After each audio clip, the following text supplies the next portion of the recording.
Hey everyone, welcome to Compassion Church. I'm Jenny, and we are so glad that you're here with us this weekend. In just a moment, our worship team will lead us in a few songs, and then one of our pastors will share a message from our current teaching series. But before we get today's service started, we want to let you know about a few things. If you're new to Compassion and you'd like for us to get to know you a little better, simply fill out the orange guest card and drop it in an offering bucket later in the service. We also have a white Next Steps card where you can sign up to get involved. Join us for a guest meal, sign up for baptism, or find your purpose serving on a team. And we are always here to seek God with you no matter what your need is. So leave a request on the gray prayer card and let us know what's going on in your life. Again, thank you guys so much for being here with us today. We believe the church isn't just a place to come to, but it's a family where you belong. So it doesn't matter who you are or where you've been, God loves you. He has great things planned for you, and you are welcome here at Compassion.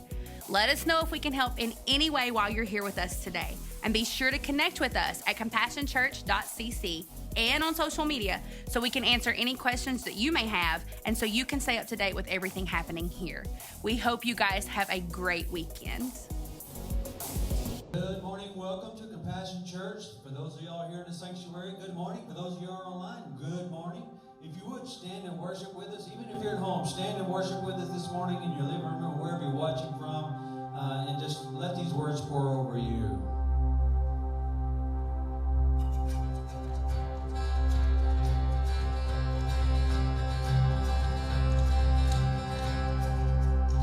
I was buried beneath my shame.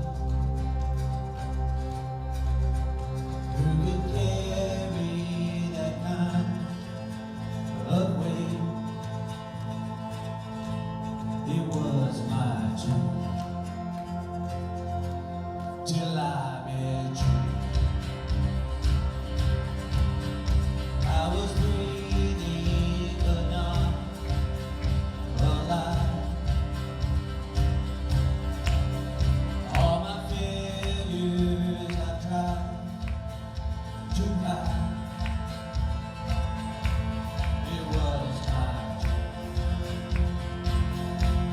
till I met you. You called my name and I ran out of that grave, out of the darkness into your glorious day. You called my name and I ran out of that grave,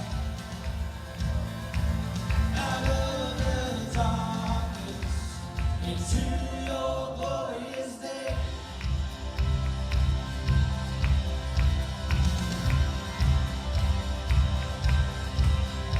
Now your mercy has saved my soul. Now your freedom is all that I know. The open door, Jesus, when I met you, you called my name and I ran out of that grave, out of the darkness into your glorious day. You called my name and I ran out of that grave, out of the darkness into your glorious day.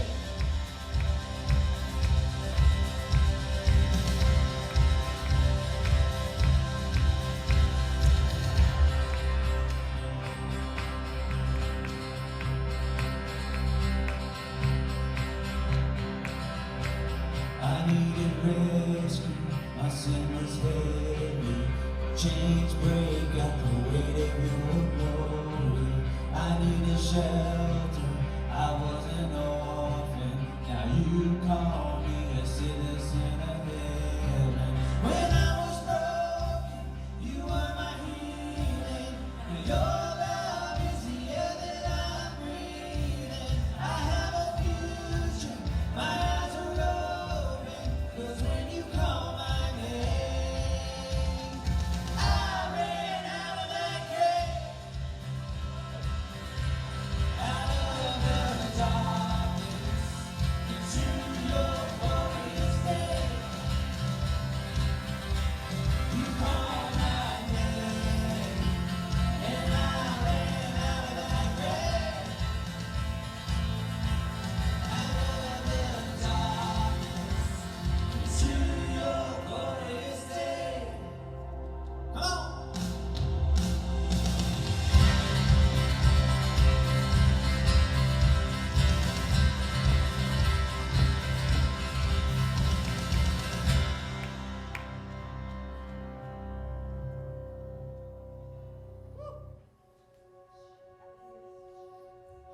y'all watching online, give us a big woo-hoo. Type that in for us.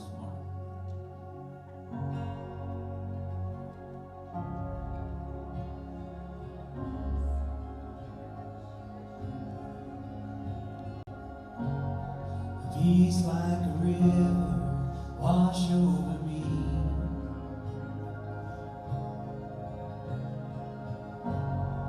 Immerse me in water as deep as the sea.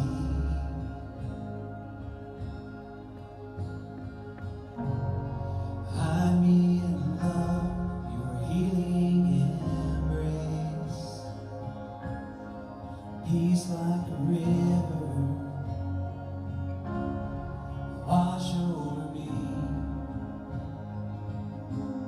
As I worship your majesty, I worship your holy name. Jesus, my everything,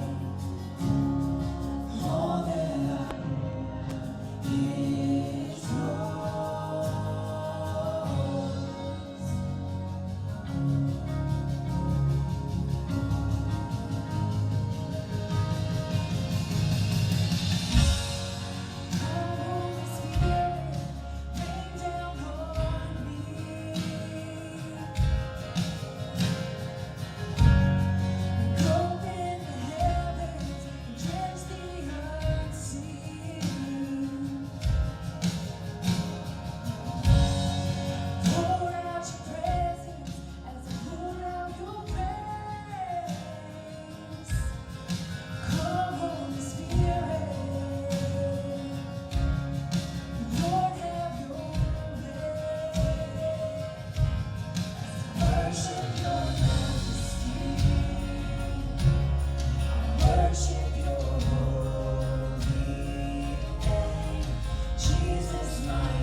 Spirit, heaven break out. Come now in power.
morning, as the world's gripped by the current health pandemic and society's adopting a more socially distanced reality, encouragement and healing and hope is at the forefront of this song. The opening lyrics, "Peace like a river, wash over me," sets the tone for a message aimed at renewed faith. In a time filled with uncertainty, fear, and loss, we wanted to sing this over your households and our world. We're praying and believing for a revival to cover our land in this unprecedented time in ways we've never seen before. In fact, we believe we already are. In Jesus' name, amen. Good morning. Welcome. This morning, we're so glad that you're here. Normally, we ask everybody to shake hands, but we're just going to do a high five this morning, telling everybody hello. And we're so grateful that you're joining us online this morning. If you would, just type something to let us know that you're here. Here in a minute, you'll see a link for a Connect card. We'd love for you, if you're new, to go out and connect on that card, that link, and that way we know that you're here. Also, if you have any prayer requests, fill out that card as well. We still have a team that comes in each week and prays for you and prays over this church and just prays over everything. So thank you so much for joining us this morning.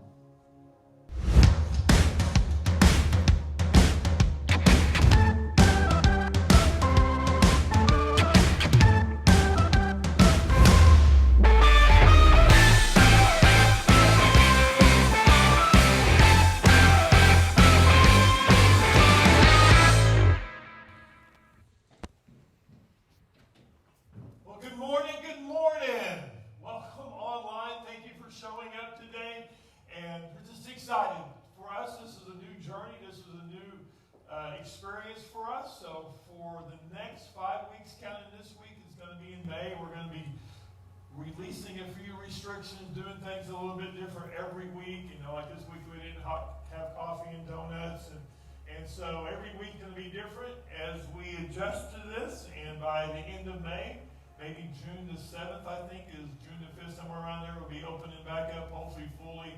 Just depends on what our governor says and what our president says. So we're excited about it, and we've been working very hard this last month, and even going to be working harder to move forward, because we don't want to go back to just a normal. We want to go back to the new normal. So that's what we're trying to adjust. Even in the sanctuary, we're going to be taking out some rows. We're going to be doing some things just to make this better. So excited about it. So whether you're here, you're sitting online, or you're sitting at home, we want you to be engaged. We got the little hand emojis you can wave, say amen. We just want you to be involved and be engaged. So thank you. Thank you so much for getting online. Thank you for giving online. Thank you for showing up to church today. And thank you so much, so we can get better and better at doing it this, so we can reach people that we never ever thought we could reach before, and to do things that we never ever thought we could do before. So we started, if you haven't joined us the last couple of weeks, we started the Devil's Dictionary. And so you can go back and look at that. I gave a big description of that and what that means, but I want to give a little subtitle to that actually Satan, he hates you. I mean, there's no beating around the bush about that. I mean, he actually physically hates you. Not because of who you are at all. Not because you might buy the person's lunch behind you in the drive-thru or anything like that. You might do something good every once in a while. That is not the reason he hates you. He hates you because of who your Heavenly Father is and who you are, because you are the child of the Most High God. So Satan is out to destroy you in anything that you love and anything that you like. He is a liar, he is a destroyer of families, and he is a thief. He comes to kill, steal, and destroy our joy, our peace, your love, our relationships, your hope. Anything that you allow him to get a foothold in, he is going to take, because he don't have any power except for what we give him. So when we allow him, when we start listening to that, just like Eve in the garden, she just listened to him, and then he got a foothold. So anywhere that you allow him to come in, he will. So I love coffee. It's become one of my favorite things to do, just sit around, and my wife has started drinking coffee with me. So even during this pandemic going on, we'll sit on the front porch and drink coffee that we've never really got to do before. And I didn't always like coffee, but I've learned to like coffee. I've learned to appreciate coffee. And I guess you can maybe call me a coffee snob, because I won't even drink like out of the red can. I'm not going to just drink coffee just to be drinking coffee. I want to enjoy my coffee. I want to experience my coffee and not just to be drinking coffee. So I really want just a good cup of coffee. And I really want my life to be good. And I really want that. I want good health. I want my marriage to be good. I want my relationships to be good. I want my family to enjoy their life. I want my marriage. I do. I want my marriage to be good. I want to be in my 90s and not just being affectionate to my wife, but I want to be in my 90s and still actually making out with my wife. That is grossing out my kids, my grandkids, and my great-grandkids. That's what I want. I want a good life. And don't you? If you're here or whether you're online, you can raise your hand. I want a good life. And that is the reason God places upon this earth. And as I read the Bible, and as I get older, I have found out that God actually does want me to have a good life. And do you know right now, this very second, where you're at, no matter what's going on in your life, right now, know that God is working for the good in your life. Does that mean every circumstance is good? No, but God is working for the good. Well, Sean, you have no idea what I'm going through. You have no idea what happened in my life yesterday. You have no idea what happened in my life 30 years ago that I'm still dealing with. You have no idea. Guess what? You're right. I don't know. But God does. And in Romans chapter 8, verse 28 says, and we know that in all things, not just some things, not just the things we want people to know, but in all things, God works for the good of those who love him, who have been called according to his purpose. God really is working today for your good. How can I say that? With all this craziness, with all this stuff going on in this world that nobody has really dealt with, and we're having to do online things, and just things we've never thought we'd really have to do, we're probably going to be more prepared for it. How in the world can you say that? We have a video that we're going to post online. It's about a 4 or 5 minute video, and it's of the Jensens. They've come here and they've preached, and so it's Larry and Shonda Jensen. We were in ministry with them in California, just got to know them, and our hearts connected, and we still talk online, and we still talk, and we call each other and pray for each other's families. And the last time that they were here, we're going to post this video, but I'm going to tell you just a little bit about it. The last time that they were here, and they ministered to us on their way home, Larry just got a very uncomfortable feeling and started praying for his family and started just seeking God, hey, what's going on? And come to find out, actually their son Stephen, their oldest child, got very heavily addicted to heroin. And it just devastated them. They're pastors, they're evangelists now, and just doing everything that they can to serve God. And this comes out of nowhere. And so, Stephen, heroin is not just something you just get over. It is something that you have to work through. And so I will really encourage you right after this service. I'm going to post that and get on there and watch that. And you can kind of see where that ties into. We just had some glitches and wasn't able to get this online where you can watch it right now. But they said some things as they shared with Compassion Church. And it starts off, hey, Compassion Church. But as you can start seeing the heart of the dad, you can start seeing the heart of the mom, and even doubts. Because even raising kids, whether you're in ministry or not, sometimes we're just trying to do our best. And the doubt that comes in, and that's one of Satan's favorite things to do to us, is to bring that doubt, to bring the if. And so they start saying doubt, and they start saying if I just would have done this, then that maybe not would have happened. So I just want you to listen to me this morning. I'm not going to be long at all. I know I'm up here telling you God wants great things for you. And if you look at that situation, you just look at the Jensens, they're serving God, they're traveling throughout the country just wanting to do what God has asked them to do. But then some of their family members are hurting. And you're sitting in here, or whether you're at home, you just say, my life is not where I thought it was going to be. It's just bad. It's falling apart. I know it's real easy for me to stand up here and say, God is your healer. until we need healing in our life. It's really easy to sing about God as our provider until we need him to provide for us. It is so easy for me to stand up in front of you and say, you can do all things through Christ who gives you strength, until we need his strength today. That is where sometimes anxiety, fear, starts overcoming us, and worry. Those are all things that the devil loves to do to Christians and to God's children. Those are the devil's favorite words to use. Those are the words from the pit of hell. So if you're struggling, if you're having problems, if there's anything that is not good in your life, I want you to think about that for a second. Just like the Jensens. And there was lots of good things, but there were some things that was not good. If there is something not good in your life, hopefully before the end of this message, you'll know that God's not done. You'll know that God is not done with that part of your life. So today, that is the purpose of this message, is to give you hope. When you think things could not get any worse, then you wake up, and it just did. Today, I want to give you hope.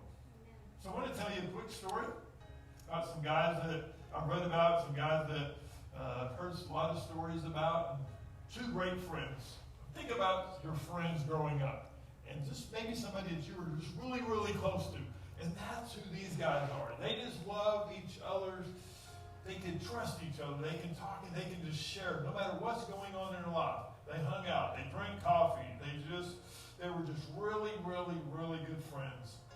Then one day, they were apart. They were in different towns, and one friend was eating lunch with some other guys, and this guy came running up, and he's out of breath. Okay, he's probably in his 40s and 50s, and he's just out of breath. Okay, he's out of shape. And between the breaths, he finally gets these words out. He says, "Your friend is sick." And they don't expect him to live much longer. We need you to come. We need you to come right now. So this is Jesus and Lazarus that I'm talking about this morning.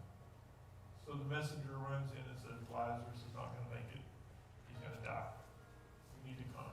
Your friend is going to die. So Jesus puts down this cheeseburger. I don't know what he's eating, but he puts down this cheeseburger, and he says, this sickness will not end in death. And that's all he says. He asked Peter to pass the ketchup so he can put them on his fries, and he kept going. Even after he ate his cheeseburger, he still stayed 2 more days. And then this is what happened. We're going to pick up right here in this story in John chapter 11, verse 17. On his arrival, Jesus found that Lazarus had already been in the tomb for 4 days. Now, I don't know about you. You can raise your hand here, or you can get online and type in, how many of you late people drive you nuts? I mean, they just drive me nuts. They're on their own agenda. Nobody else matters to them whatsoever. They're going to get up when they want to get up. They're going to get there when they want to get there. They just expect the world to stop. Okay? When they get there, they get there. See, Jesus is more than just 10 or 15 minutes late. The guy is 4 days late. He missed one of his best friend's funeral. He didn't even show up. So Jesus shows up 4 days late. There's no hope. 4 days late. It's not like he just died and he got rose from the dead. This is 4 days dead. Okay? Sister said he stinks. So maybe that's what you're thinking today. It's dead. Our relationship's dead. Our finances are dead. It's just dead. There is no hope. You've heard this time and time again. You've heard a message like this before, that God is good. But today you're just having a hard time believing it because of the situation in your life. Because it's dying. And you don't even know what to do anymore because of what's going on in your life. Not all the time, but in situations like this, and especially what's going on around the world, man, that's where anxiety comes in. That's where fear comes in, and that's where hope starts to leave when we allow those things to come into our life. Verse 21, this is Lazarus' sister. Lord, Martha said to Jesus, if, there's the word if, one of the devil's favorite words, if you would have been here, my brother would not have died. And Jesus said to her, your brother will rise again. And we've all heard that verse, and we're like, yay, amen, because we know the end of the story. We know what happens. She didn't at this point. Martha answered, I know he will rise again. This is sarcastic. This is a woman right here with sarcasm. Anybody know how to be sarcastic? This is a woman right here who is sarcastic. So I want you to think about that right here. I know, okay? I get it.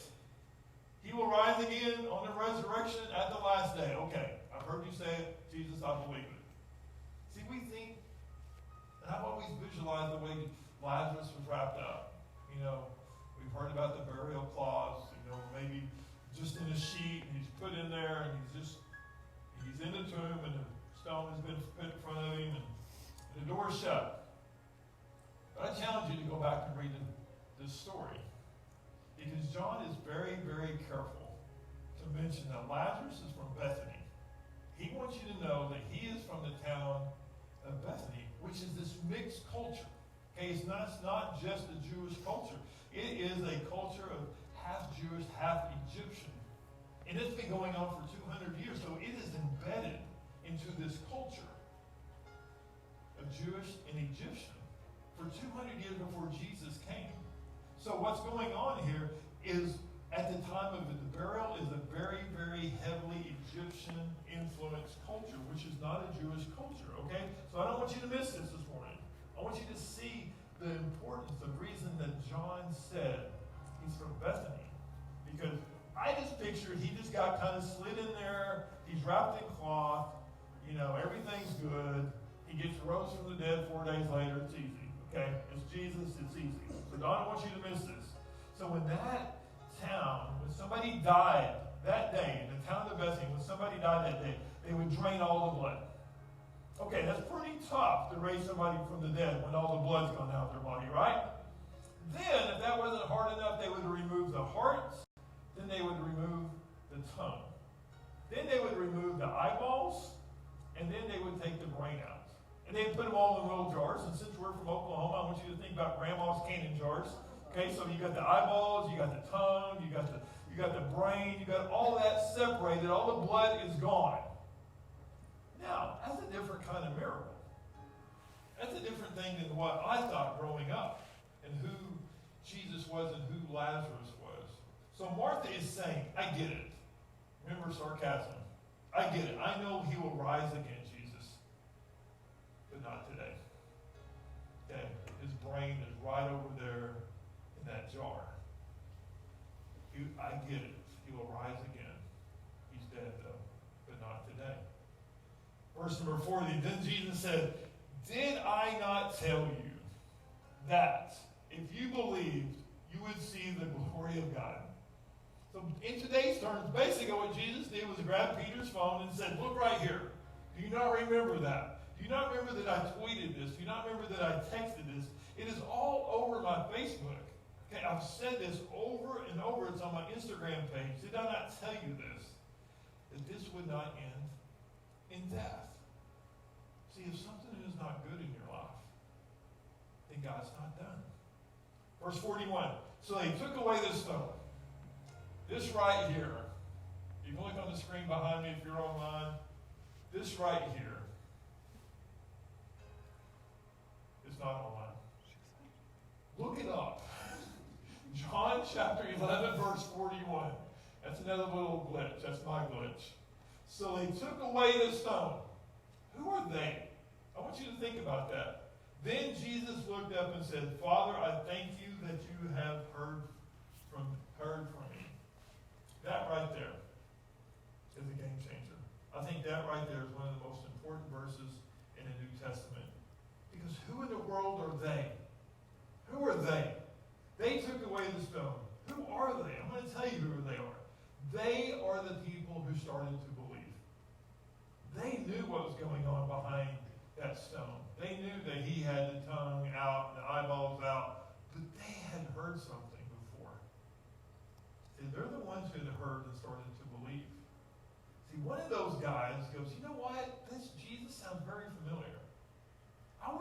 wedding. Actually, it was my cousin Vinny's wedding. I was at this wedding, man, and the guy, they were out of wine, and he took 180 gallons of water and turned it into wine. Man, and that's when the party got started, because that was some of the best wine that anybody had ever tasted. It wasn't grape juice. This was real wine, okay? And it was wonderful. You know what? Now that you mention that, I was there. I was actually there when this boy walked up and he gave his fish fillet sandwich to this guy, a little snap pack. And he took it and he broke it, and he blessed it, and that little bitty snack pack fed over 20,000 people.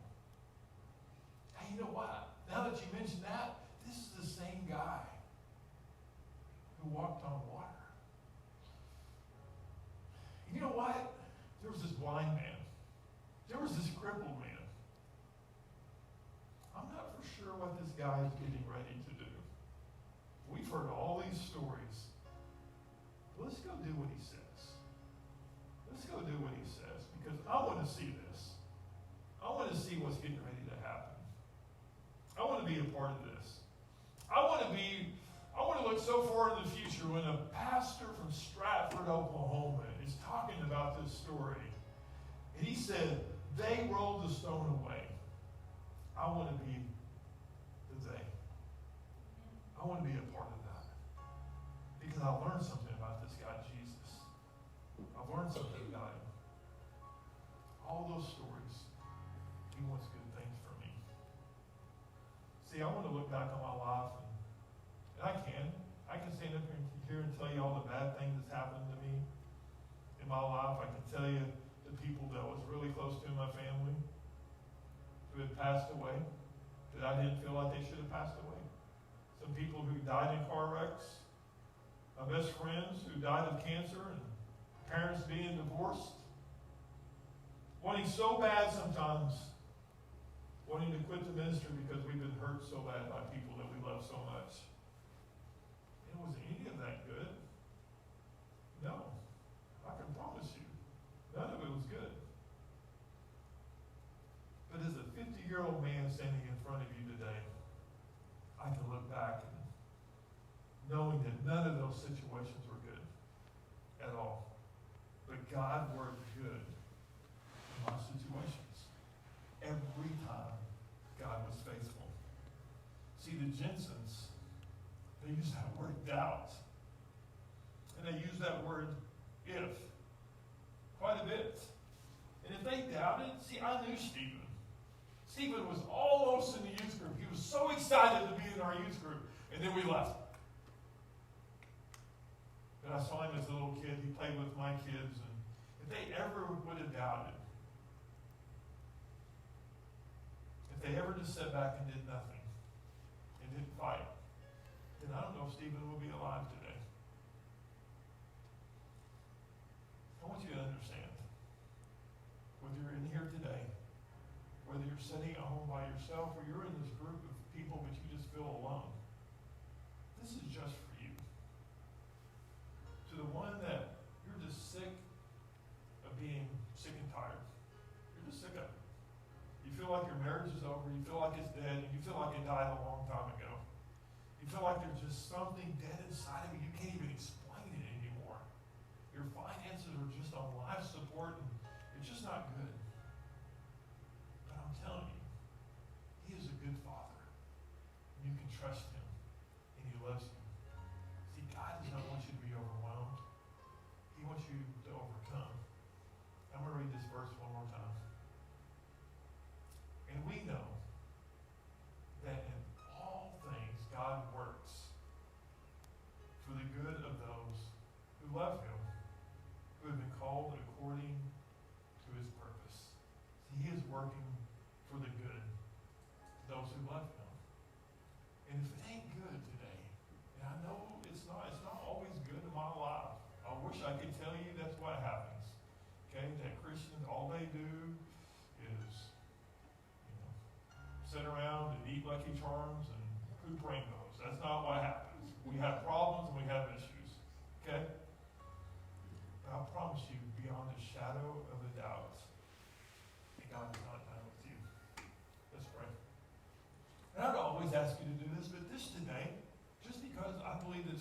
he's dealing with some things and issues, I want you to close your eyes. I want you to bow your head just wherever you're at. But if you're typing, I want you to feel free to do that too. But I also want you to separate yourself somehow.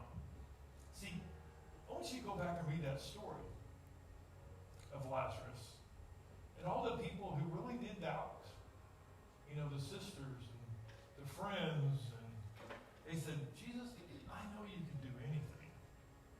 I know you can. We've seen it, but this right here, not today. It's dead. They worried. They had fear. See, I know we live in these crazy times. I know we do. But that is how, I will tell you, that is how me and Tammy get through what we're dealing with, our issues, our problems, and things that sometimes feel like they overwhelm us.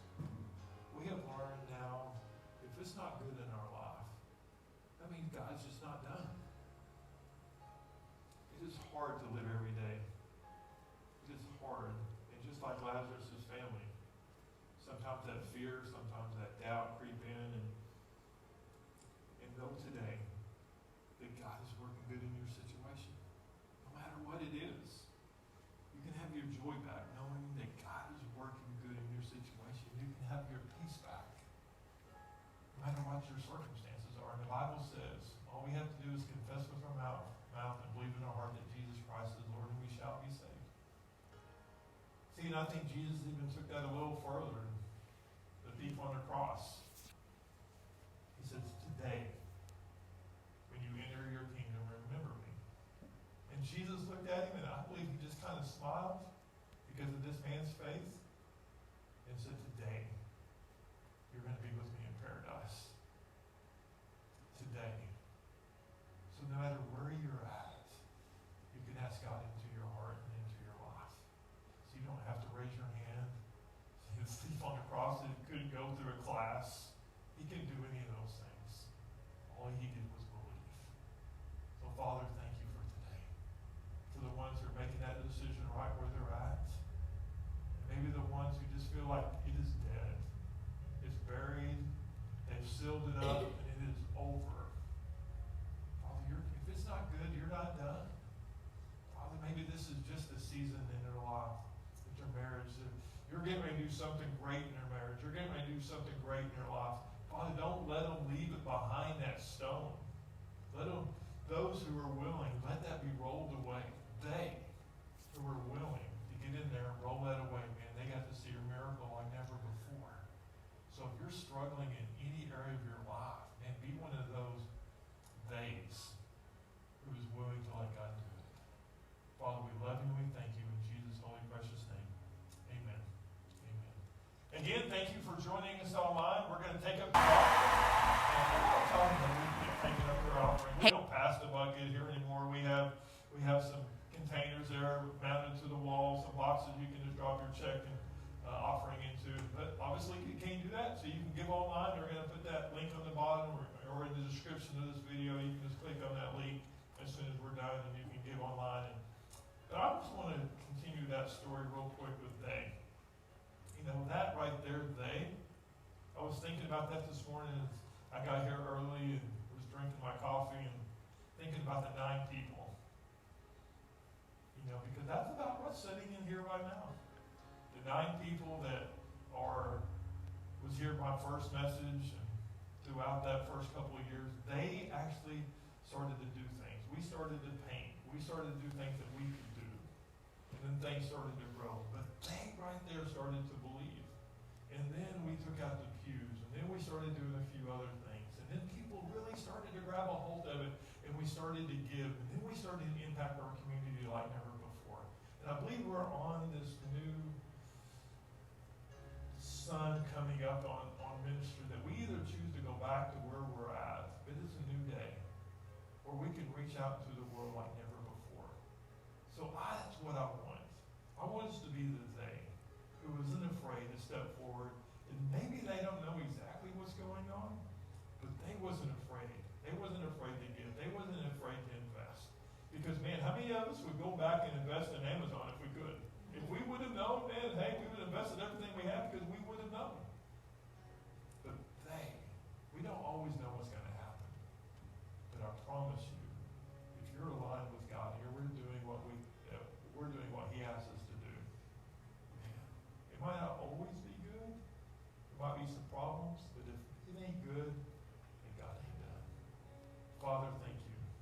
Father, I pray as we give online, as we sing this last song, Father, I pray right now that things are multiplied. You are so good at just not adding. You're so good at math that you just multiply it. Okay, you just multiply it like the loaves and the fishes.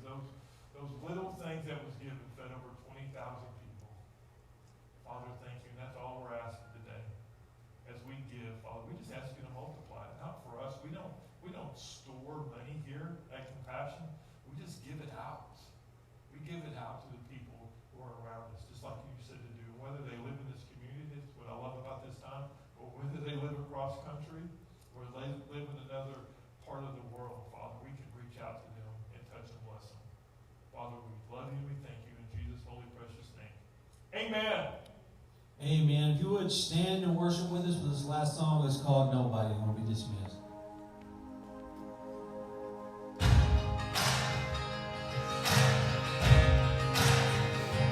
Why you ever chose me has always been a mystery.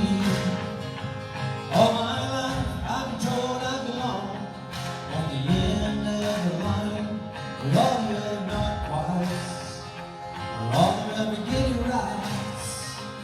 But it turns out you're the ones you were looking for all this time. I'm just a nobody, trying to tell everybody all about somebody who saved my soul. Ever since you rescued me, you gave my heart a song to sing. I gave it for the world to see, nobody but Jesus. Gave it for the world to see, nobody but Jesus. Always on stage fright, everybody rocked to a sword fight. You made 12 outsiders nobody would have chosen, and you changed the world. The moral of the story is everybody's got a purpose. So when I hear that devil start talking to me, saying, who do you think you are? Well, I'm just a nobody, trying to tell everybody all about somebody who saved my soul. Ever since you rescued me, you gave my heart a song to sing. I'm living for the world to see, nobody but Jesus. Living for the world to see, nobody but Jesus. So when we go down, down, down in history, as another blood-brought, faithful member of the family, and if they all forget my name, well, that's fine with me. I'm living for the world to see, nobody but Jesus. Now we go down, down, down in history. As another blood-brought, faithful member of the family, and if they all forget my name, well, that's fine with me. Living for the world to see. Nobody but Jesus. I'm just a nobody, Nobody. all about somebody who saved my soul. Ever since you rescued me, you gave my heart a song to sing. Living for the world to see, nobody but Jesus. Living for the world to see, nobody but Jesus. Living for the world to see, nobody but Jesus. Thank you so much for joining us. We're so glad you did. Have a great day, great week, and we'll see you next week.